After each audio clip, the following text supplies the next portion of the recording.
اور آپ نے ایک پہلے واقعہ شیئر کیا تھا شعیب اختر کا، ایک والدہ کی فرما برداری کے حوالے سے، تو وہ آپ نے سنا ہوا ہے یا خود آپ نے دیکھا ہوا ہے؟ کہ خود بھائی ایسا تو وہ نہیں ہے، خود میں اور تھوڑا پلیز سر اس کو بتائیں گے. میں اور شعیب اختر جو ہے ہم لوگ ہماری جو دوستی ہے نا وہ اس زمانے میں جب اس کے پاس یاماہا ہوتا تھا اور وہ اس کا اپنا نہیں ہوتا تھا، کسی اچھا یعنی بھائی کا تھا یا کسی سے مانگ کے لے کے آتا تھا، اور 250 روپے جیب میں اس کے ہوتے تھے، 250 میرے ہوتے تھے. اور آپ دونوں ٹیم میں تھے اس وقت؟ پی آئی اے کی ٹیم میں کھیلتے تھے. پی آئی اے کی ٹیم میں، ٹھیک ہے. پاکستان ٹیم میں نہیں تھے، میں پاکستان ٹیم میں پہلے آیا، وہ بعد میں آیا. اور اس کی والدہ میرے سے جتنی محبت کرتی تھی، مجھے ایسا لگتا تھا کہ شعیب اختر سے بھی زیادہ میرے سے محبت کرتی تھی. وہ اس وجہ سے نہیں کہ میں پاکستان میں چلا گیا تھا اور وہ پاکستان میں نہیں تھا، ہم تو پہلے سے یاری دوستی تھی ہماری. تو میں اس کے گھر جا کے اس کی والدہ کے پاس بیٹھ کے کھانا گود میں سر رکھ کے، ماں جی دعا کرو، جیسے اپنی والدہ کو اسی طرح کی. اور میں کہتا تھا کہ یار آپ کی والدہ کی اور میری والدہ کی دونوں کی شکل سیم ہے، تو کیوں نہ ہو یار، ساری مائیں سیم ہی ہوتی ہیں، اور دل بھی سیم ہوتا تھا. باقاعدہ ان کو کہہ بھی دیتا تھا آج ماں جی میں روٹی کھانی پہ آ رہا ہوں تو میرے لیے بنا کے رکھنا. وہ بڑی محبت کرتی تھی. تو شعیب اختر جو تھا نا، میں یہ سمجھتا ہوں اس کو جو کچھ بھی ملا ہے نا، جو کچھ بھی ملا ہے اس کی ماں کی دعا ہے. اس کی کوئی اتنی حیثیت یا اوقات نہیں ہے یہ کہ وہ دعویٰ کر دے کہ بھی میں، اور میں یہ دعوے سے کہہ رہا ہوں کہ اس کی والدہ کی دعاؤں کی برکت سے ہی اس کو سب کچھ ملا ہے. اور وہ اتنا فرما بردار انگلینڈ میں کھیل رہے تھے، کچھ سال پہلے کی بات ہے، 8 10 12 سال کی پہلے کی بات ہے. کوئی گندم کوئی خاص قسم کی وہ کھاتی تھی، کہیں سے چکی سے یا پتہ نہیں کہاں سے آٹا آتا تھا، اور وہ وہی اسی کی روٹی کھاتی تھی. ٹھیک ہے. آٹا مکیا مل نہیں رہا تھا. اچھا.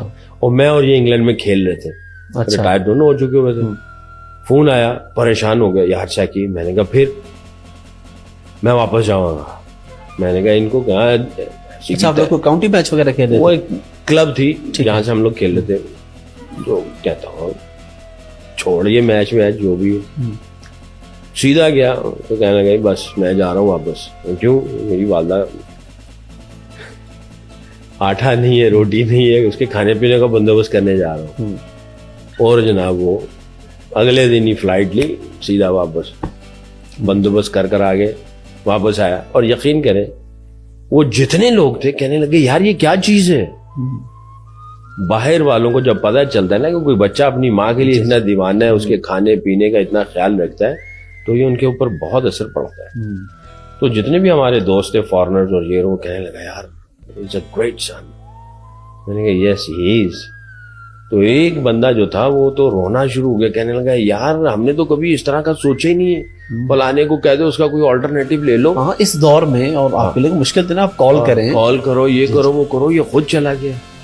کہنے لگا یار کیا یہ بندہ ہے.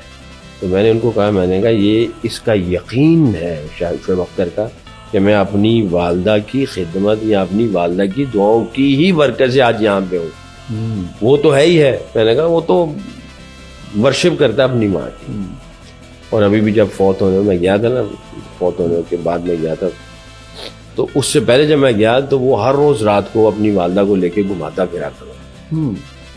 تو جب تک والدہ گھر میں ہوتی تھی، مجال ہے کسی کو ٹائم دے دے، یا جو والدہ کا ٹائم فکس کر دیا، چاہے کروڑوں کی کوئی آفر آ گئی، اس نے کہا نہیں یہ میری والدہ کا ٹائم ہے، میں کوئی اور اسائنمنٹ دوں گا نہیں. یہ اس کی گریٹنس ہے. ویسے اللہ اس کو بری نظر سے بچائے.